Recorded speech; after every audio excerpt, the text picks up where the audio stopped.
Welcome to LOQation, Cabrini College's weekly news program. I'm Alexa Faragine. And I'm Dominique DiNardo, and here's your news now. Last Friday's snowfall caused postponement of the 5th annual Spring Eggtravaganza. It will now be held on Sunday, March 29th at the Villanova University Stadium. According to Patch.com, the event promises to feature plenty of fun activities for the younger crowd. Even though Cabrini was covered with a blanket of snow this past Friday, the weather did not stop the local favorite Italian ice shop from staying open. Rita's Italian Ice celebrated the first day of spring on March 20th. According to Patch.com, customers were invited to receive one free Italian Ice between noon and 9 p.m. There is a new housing process, and students have expressed concern on the procedures. Resident Life walked LOQation through the new process to help students become educated and familiar before the housing selection. So we decided to change the housing selection process to be more mainstream with a lot of the other colleges and universities, and also to provide students with more autonomy. So in this new process, they're able to select their friends and their friends can select them. So our new housing process is online this year. So students, on February 26th, they were able to go on to their My Housing portal and complete the housing application form. Once they completed the housing application form, the deadline for that was March 9th at 11:59 p.m. Once they completed that, they were then generated a computer lottery number. And this number was then emailed to them to let them know when their start time would be for them to participate in our online housing selection process. I think the new online housing process will really help students have a more efficient and easier time picking their housing situation in the future. As for right now, I'm not really sure how much students are going to benefit from it, just because there's been so many different problems with obtaining a lottery number or what have you, just because there's the kinks that need to be worked out. So this year we've tried to accommodate all of our students who have busy schedules, and we have the process now online. So you can be in your pajamas, you can be in another state, and you can access the My Housing portal as long as you have internet connection. I think it'll be easier for me to do, especially if during the allotted time I have I have a commitment I have to be at, I have work or whatever. I can just step away for a few minutes and do it online, which is something you can do anywhere. But once you click select a room, the online room selection page will come up. It will say you're now eligible to select a room. You want to click find available rooms here. It's going to show me the building, the floor, and the room numbers that I want to live in. So you can physically select which room you would like to live in. Sort of trepidatious about how well I'll be able to pick my room and ensure that I have the right roommates with me, because if there's any problems, like if I can't select one of the people I want to room with, how am I going to remedy that in the allotted time? That's my biggest concern. Yes, I think what's really important to understand about this housing application process, especially for students who want to live in the suites and the apartments, that they must be able to fill the apartment or the suite. Once you have selected your room, you will get a congratulations, your room selection process is complete. Your room assignment will be emailed to you, and then you're going to want to go back click back to the main menu, go to applications, and complete your housing agreement application. So you're just going to want to go there. It's going to have you read your housing agreement, and then you'll be able to type in your name as instructed on the page, and then you'll be completed housing selection. For more information regarding the new housing selection process, please visit cabrini.edu/reslife and look under the Housing Selection tab, or stop by the Resident Life office located on the first floor of Founders. Cabrini students should be aware of their surroundings while traveling on SEPTA. On Monday, March 23rd, a group of young people attacked another person at a SEPTA subway station in Center City. A video released by 6abc.com shows a man sitting on the bench shortly after a mob attacking him. He has since been identified as a 15-year-old student who received medical treatment. Cabrini Animal Lovers, a Chester County SPCA, is launching a community cat program in order to control the stray population of cats in the area. According to Patch.com, the program will stabilize the cat population by using trap, neuter, vaccinate, return, which the company states is the most humane and cost-efficient way to stabilize the populations. And that was your trip around the block. Let's check in with Howard Blake and Jason Williams to see what's new in sports. Thanks, Alexa. Once again, my name is Howard Blake. And I'm Jason Williams. And on today's sports segment, we're actually going to break down the NCAA tournament. But, of course, before we get into that, Jason, we're going to discuss campus sports. Now, for the men's lacrosse team so far this season, they've been a little up and down. They actually went down to Stevenson's University and beat them on their home turf by a score of 8-6. Stevenson is actually ranked number 3 in the country. But then they came back and had a disappointing loss against Nazareth College, who was unranked, and lost by a score of 9-11. But recently, they went down to Centenary College for their first CSAC matchup of the year, and they actually got the win 9-4. So hopefully they can continue to have a steady path for the rest of the season. But I've heard some good news about the men's tennis team. Exactly what's going on with them? Well, you heard right. The men's tennis team, they're rolling. They're on a 2-game win streak, 2 games in conference after beating Keystone College and Immaculata University. They're on a 3-game. There are 3 games coming up. Eastern University, Baptist Bible College, and Rosemont College will be 3 big games. One is Battle of Eagle Road with 2 CSAC conference opponents. They're going strong now. Let's hope they can finish off the rest of the season strong. Awesome. Yeah, I really like what they're doing. I really like Coach Parker. It seems like he's got the guys motivated and ready to go and ready to win. So, but we actually have more news on the men's tennis team. So let's take a closer look.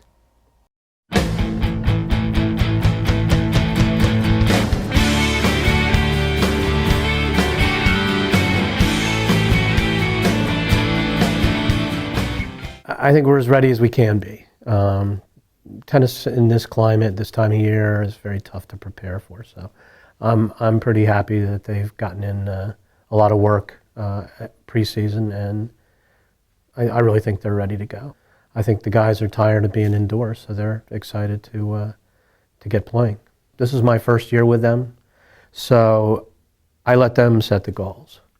And they decided they wanted to win. And that's a big decision because it really affects the way you coach.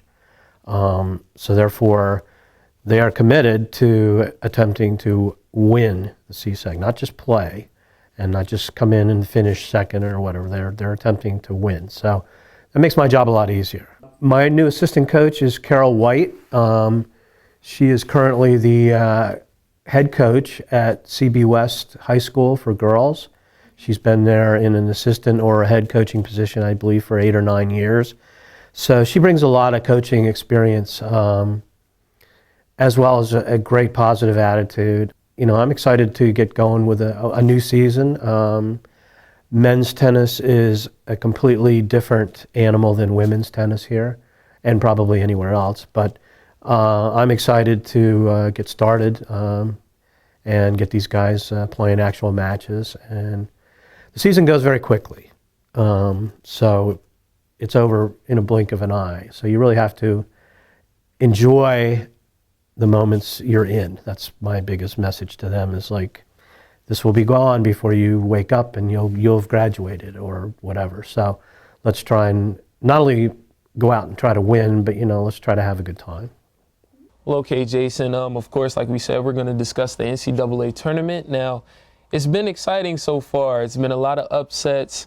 Exactly what have been your thoughts on the whole thing so far? Like you said, there's been a lot of upsets. As always, March Madness, bracket busting losses for teams.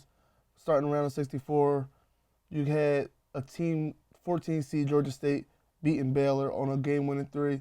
You had favorite Iowa State going down to UAB, but the big surprise came in the round of 32 when local team Villanova Wildcats, who's number 1 seed, they lost to NC State, who's a number 8 seed.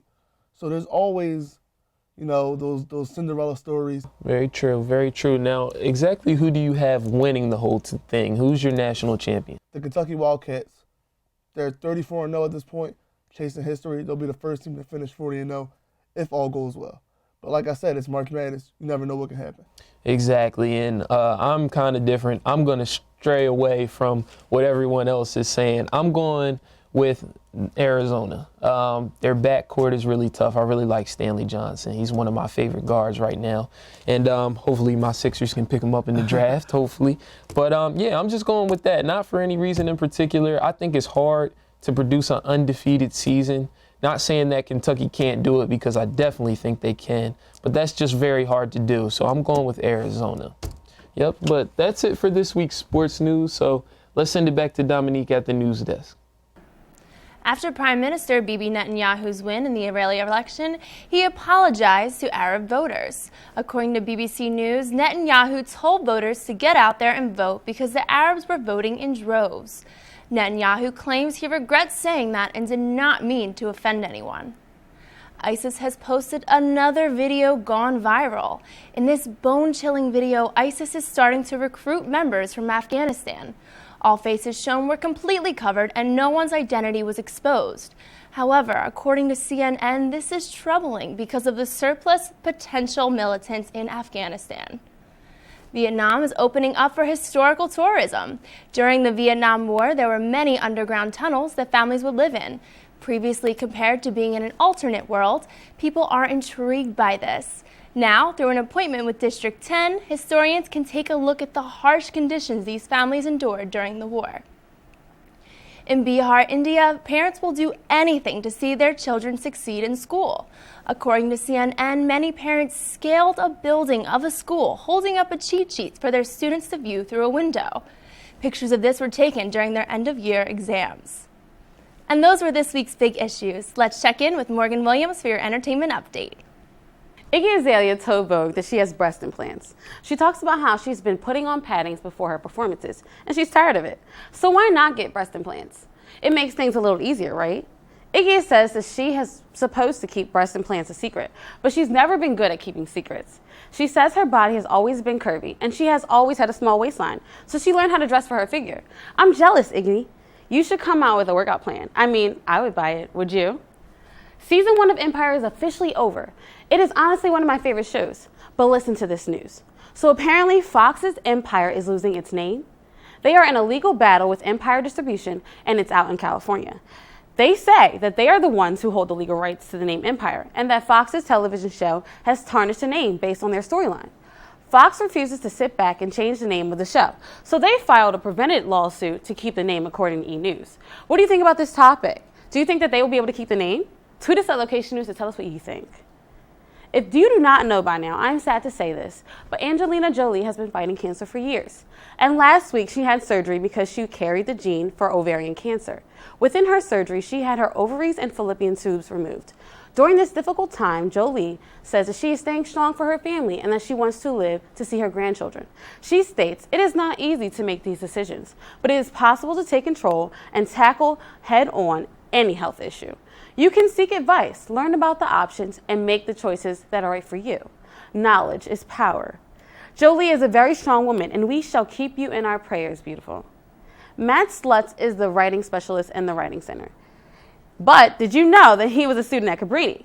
His incredible experiences at the school inspired him to give back as a teacher. I graduated in 2010, and I started out working at a nursing home, following sort of pastoral counseling type of line of work.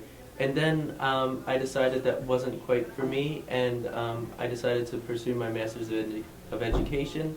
And I came over to the CTL, and they were hiring a part-time person.